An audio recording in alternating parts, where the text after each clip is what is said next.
Okay, it's going live. Awesome. Okay.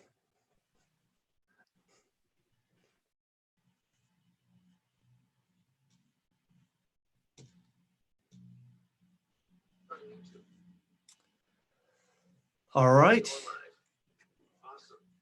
Here we are. Let's get started here today. We are live. Dean, what are we talking about today? We are talking about how to save money with color management in Flexi. This is the Flexi Color Trilogy live here on YouTube, and we're doing part 2 of the trilogy. Last week we did Color Workflow 101. We talked about how to get profiles and how to get your basic color workflow going. And this week we're talking about spot color matching made easy. And then next week we're going to be talking about how to actually take control of your color and how to build ICC profiles. Nice.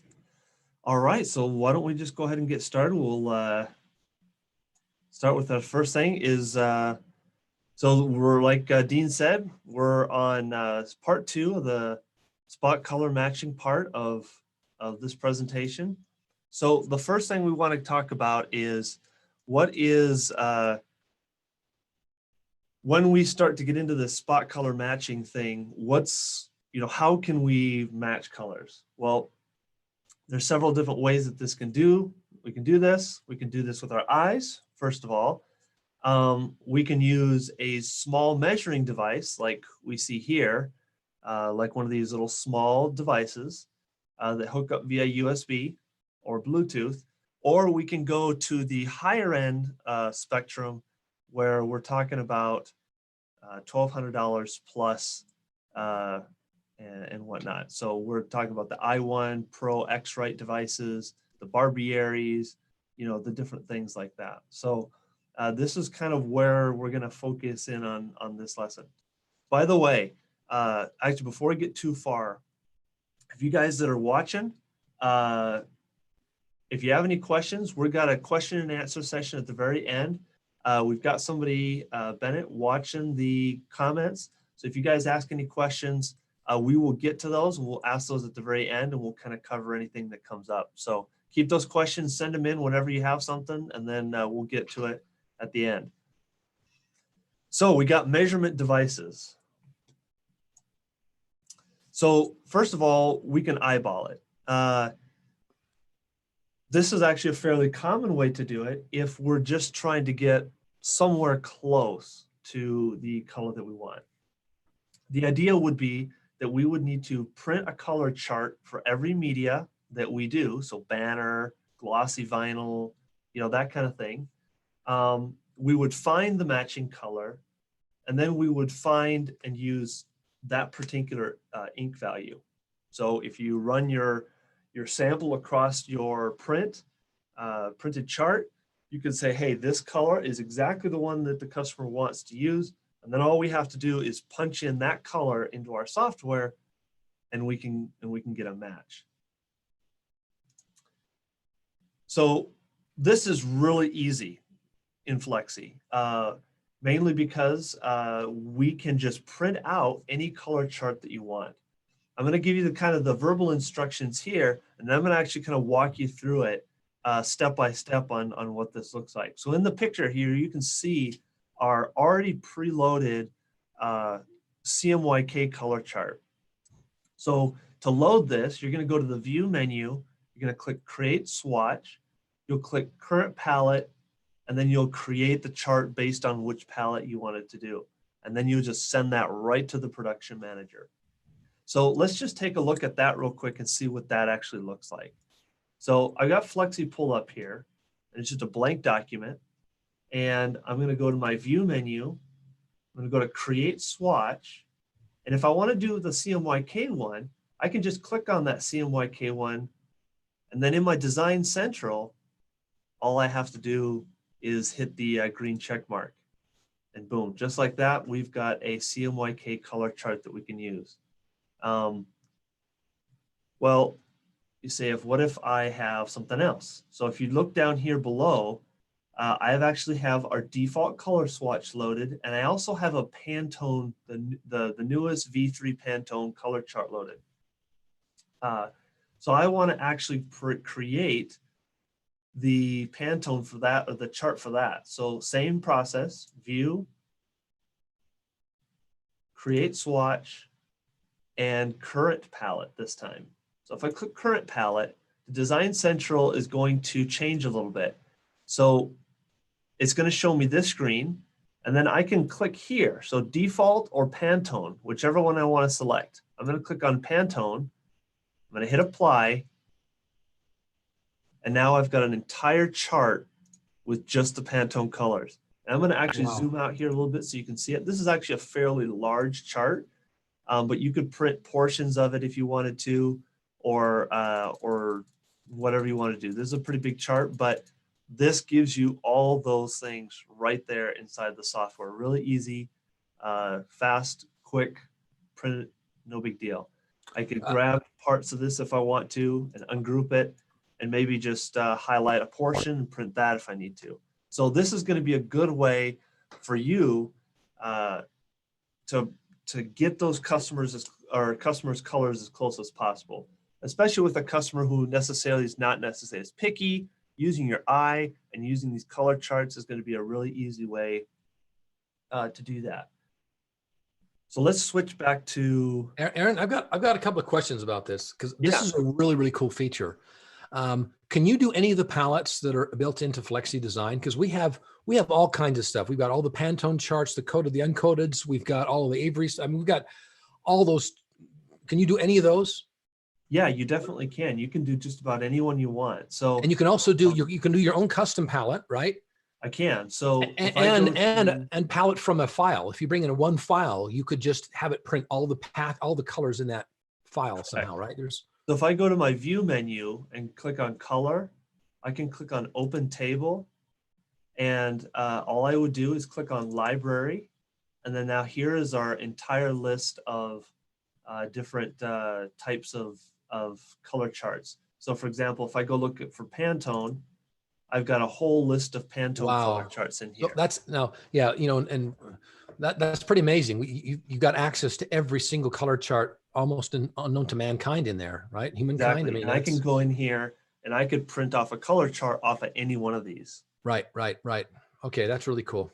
So yeah, this is once you get into the point where you've been printing and you need something to get close to a color, this is going to be that perfect solution for you.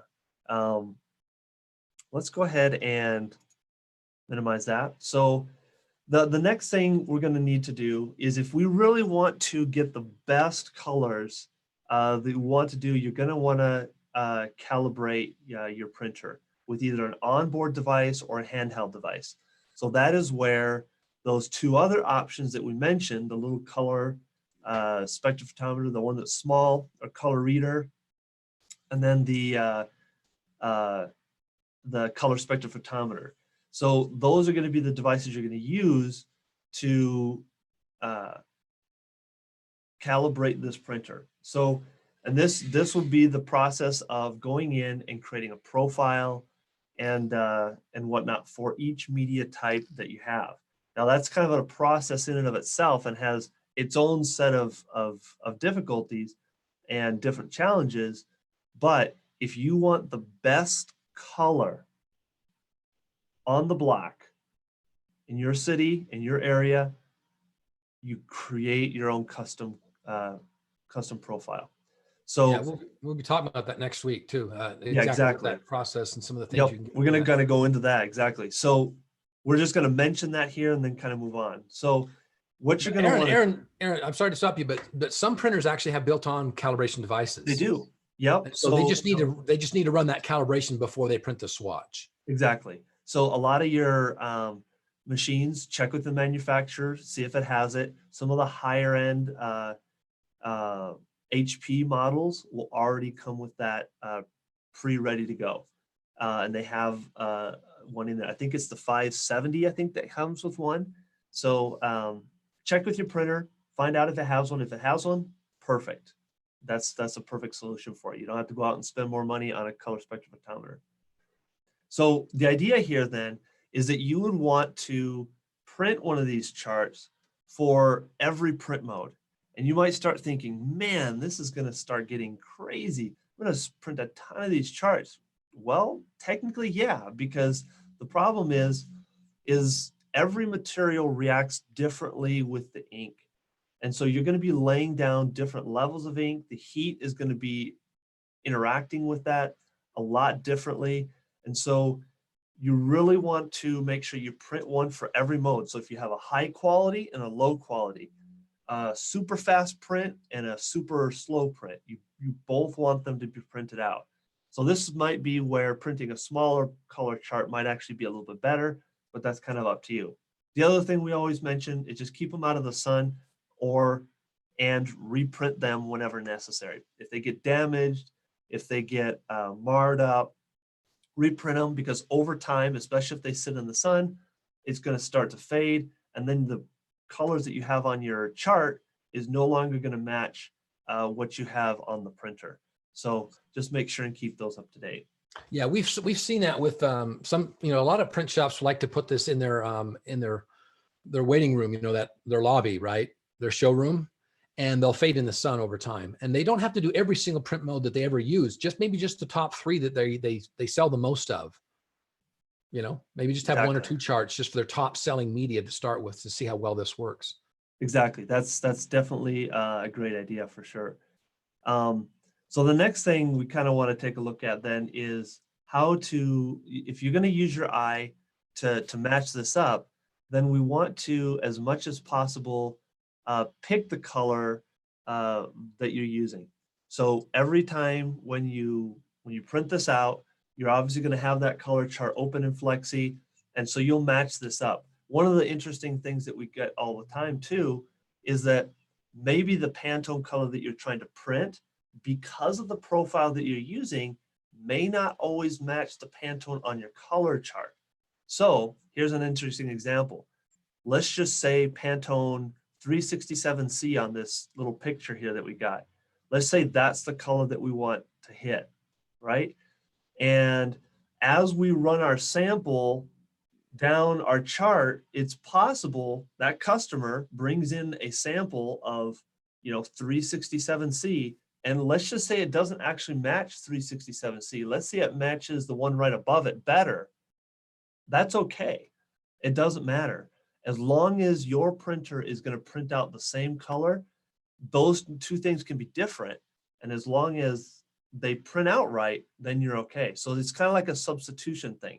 And a lot of that, again, comes down to what profile are you using, that kind of thing. If you're using a good profile that you've created or a reliable profile, those things are going to match up pretty close. If you're using a bad profile, you might end up having to go 3 or 4, maybe 5 or more Pantone colors down, shades down, to get the correct one, because your printer is really not printing it out correctly.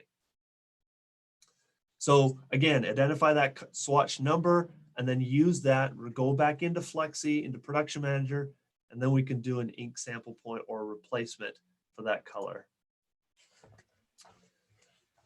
So what about custom spot colors? Well, we've got you covered there too. If you have a custom spot color that doesn't necessarily find itself anywhere in a swatch book or a chart, we have the ability to make those adjustments as well. So for example, we can go into the Production Manager and use the global color mapping tool in order to create or fine tune a specific Pantone color that we're trying to achieve. We can do this by going to the setup menu, clicking on global mapping, and then clicking new. And then we get this screen right here that you see here. You're going to print that out, and then you're going to find the matching color. So for example, we're going to give it a color name. It says here we got the SAI logo, and we are going to input the values of what it is via CMYK. And then we're going to either do one of 2 things. We can use our color tool. And let's see if it shows it on the next page. It doesn't quite show it here on this page, but we're going to print out a red. And then once it's printed out, it's going to print out a chart just like you see here on the screen. So this is a shades of red. And if we look at our color swatch setting, these are in increments of 5%. So all these colors are slightly different by 5%. And you're going to print this out. And then you're going to select the one in the X and the Y that makes the most sense, or is the closest to the color that you're trying to achieve.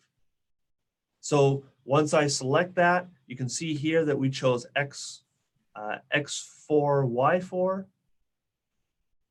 And so we're going to put that in, and then we're going to update the color. We hit update color, and then we hit print swatch. And then we actually print that out again. And you can do this multiple times. You should only have to do it a couple times, but depending on how far off you are, again, this might be something you do 2 or 3 times to narrow down that color to where it exactly needs to be.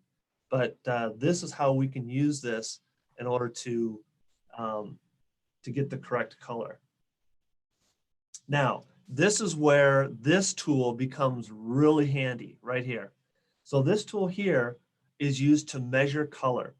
Inside of the global color mapping, when you're in this screen, it allows you to set up a device or a measurement device. So in this case, we would set up our little color, measure color mobile or whatever it is that you're using via USB or Bluetooth, however that communicates. And you're going to actually set it down and measure the color that you think is the best or that comes closest to it. And you can go around and measure the color, and then that will pull in those exact lab values for you. Makes it really easy because sometimes your eyes can fool you a little bit. This makes it really nice in order to get that exact color that you really need. And so that makes that process of measuring which swatch should be it closer. So you can take the original color. So let's say you have like a little piece of paper or a print, and you measure the print that the customer gave you, and then you measure the print, the swatch your printer printed out, and they should be close.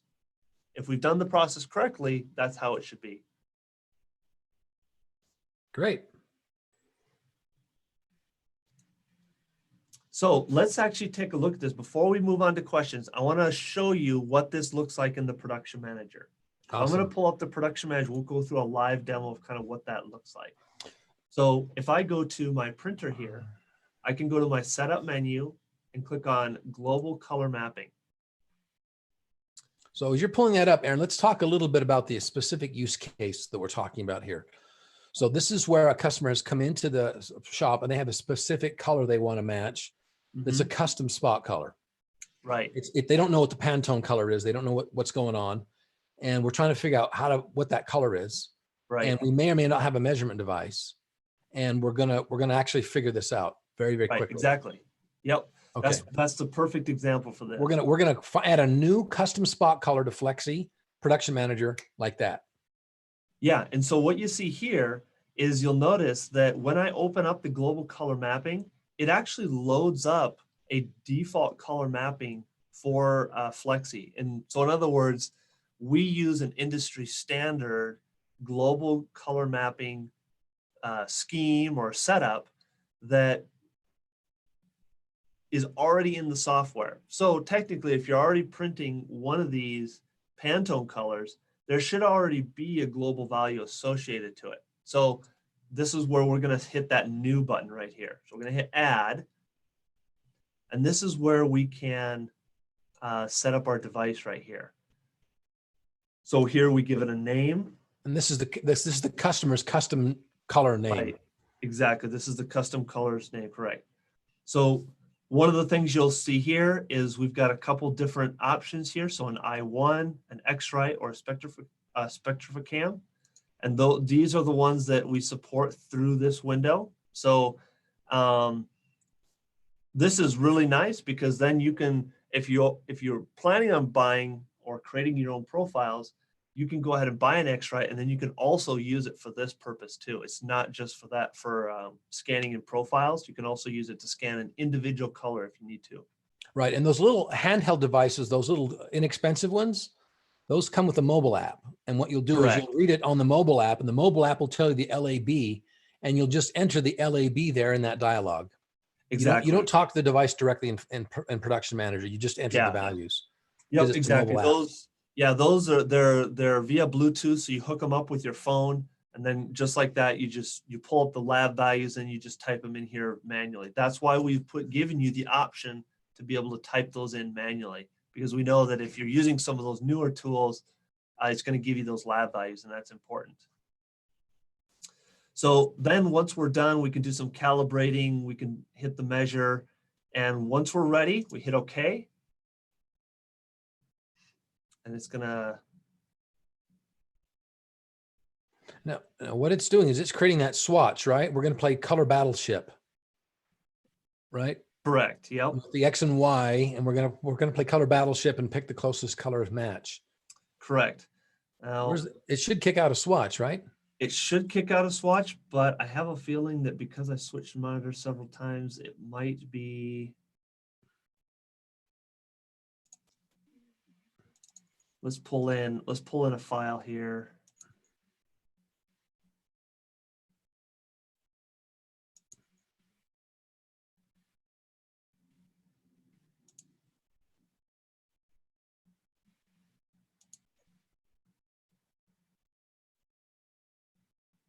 Something, some issue with the printer settings, or? Yeah, I think it might be. So it's not popping up. And well, I was switching monitors around today, so I have a feeling because it was popping up earlier and now it's not popping up. I think it's off screen. I was having some problems with. Oh, the dialogue is often on their screen. Yeah. Okay, that's okay. Well, so everyone anyway, else who has Flexi, hey, can we pause there just for 1 second? Yeah. The tools that we're showing today, what versions of Flexi do those have those? Is it Flexi 19, Flexi 12, 11? So all of these tools are available from Flexi 11 onward. Okay. We have added some new tools to Flexi 19 that are actually pretty cool, that allow you to determine, if a color is even inside of your color gamut. Out of gamut alerts. Right. On Flexi 19. So okay. you can find that right here under your setup menu. Actually, it's under your printer. So you can. It's the color report. Is that what you're talking about? Color profile analyzers right here. Yeah. So I could go in and pick a color profile. I do not have any, so let's go back. Yeah, we weren't ready to show that today. No, we should actually go through those new Flexi 19 color tools. The idea there. Yeah. So the idea there is that in a circumstance, so let's say you get a file from a customer and you just are having all kinds of trouble hitting that color. Well, maybe it's a color that's actually at a gamut for you.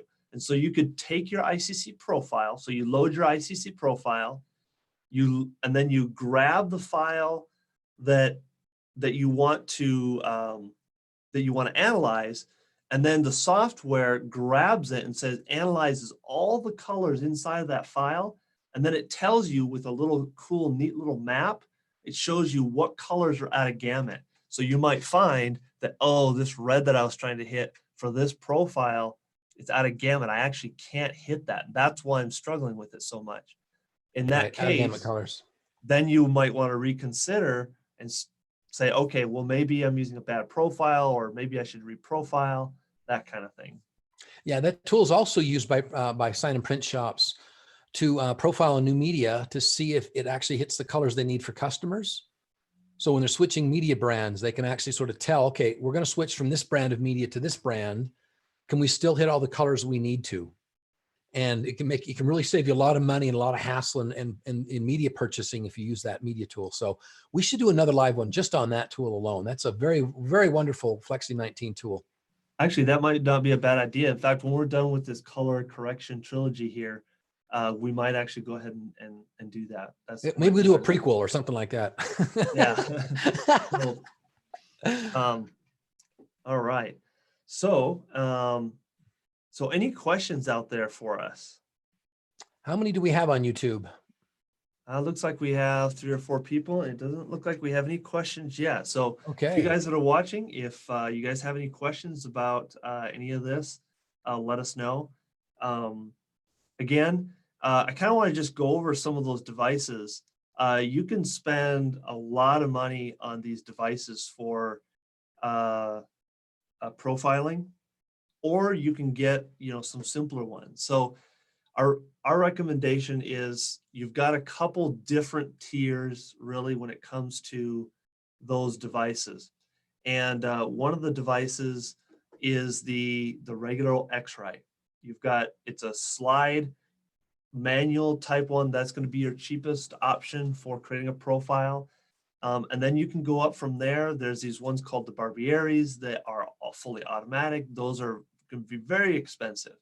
So if anybody is considering or thinking about color and making the switch to one of these devices, I would fully recommend picking up at least the base level X-Ray. You would be amazed how much different your colors can be for anything really. In fact, we just had recently, we were me and our tech support guy went down to a shop here local in Salt Lake City, and we were looking at, he wanted to use Flexi, but he said, man, I'm having a hard time with the profiles that you guys provide for this particular Mamaki. And so I was like, well, why don't we bring our machines over, our X-Ray, and we'll just make a couple for you. So we went over and we did that. And he was using Onyx at the time because he couldn't figure out the color. And I think we spent like 2 hours and we created like 3 profiles for him. And those profiles just blew anything out of the water. He said after that, those profiles printed way better than Onyx. So if you put in the time and do this, you will get amazing results. And yes, there's a little bit of a learning curve, and that's kind of why we're here to help you. If you have questions along the way, give us a call at tech support. We're more than happy to help you out. Reach out to us, and we can definitely help you, because we know that if you can get in there and you can do this, you'll be amazed. I know, Dean, you've probably seen the same thing in other shops and other circumstances where it just makes a huge difference. Oh, absolutely. In fact, we want to go to the next slide, kind of a teaser for next time. Yeah, definitely. So next time we're going to be specifically talking about the benefits of making your own ICC profiles, taking control of your color. We're going to show you how to use Flexi tools to reduce your printer ink costs up to 30%. That's a lot of money. So if you spend $30,000 a year on ink, you could actually save $10,000. This is real savings. Oh, it is. But you've got to take control of your color, and you've got to invest in a real measurement device and learn a little bit of the tools in Flexi. It's actually, there's all kinds of advantages and disadvantages to getting a color correction device and creating your own profile. Yeah. And just kind of like a teaser for next week, we're going to kind of go over, he was telling about how to reduce ink costs. I've seen guys using profiles that are laying down way too much ink. Absolutely. Because they just got them from our stock website, which is nothing wrong with those profiles. Those are profiles made for people to use. The problem is that if you're in Florida and these profiles were made in Arizona, those are 2 different, temperate zones. And so you can imagine what the humidity and the heat could do to a profile. The prints will be vastly different. And so, yeah, it'll be cool to talk about next week, because there's some really cool stuff that you can do in our software to help you save money on ink, so you're not wasting so much on the material, increasing your customer quality too. So there's all kinds of benefits to making your own profiles. Great. So I don't think we have any questions this week. People are really busy out there, I guess, this week. Yeah, I think so. Yeah, hopefully they'll have a little more free time next week, and they can tune in and watch these first 2, and so they get the last one and get the whole trilogy. In the meantime, anyone watching this during the week, if you post your questions on YouTube on this video, we will address them and answer them at the beginning of the next session. So this is a weekly thing we do. So if you watch this video anytime during the week, it doesn't have to be during the live session, we will answer those questions in a following session. So send us your questions. Yeah, it looks like we picked up a few people here towards the end Okay. as we're live here. So Any last those questions? who just joined us. Next week, it'll be the same time, same place. And if you go back to our YouTube channel, you'll find the part 1 that you can watch and go over. And then you can also find a lot of our other stuff that we put up as well. So same time, same day. Usually it's Wednesday at around 2 p.m. Mountain Standard Time. So join us. We pick topics. If you have any questions, throw them in the comments. We'll try and get to those on the beginning of the next episode. Then that way we can address those, because I'm sure there'll be people watching this during the week. So Yep. yeah. All right. Thanks, Aaron. All right. Well, sounds good. You guys have a great rest of your week, and stay safe out there. All right. Bye. Catch you next week.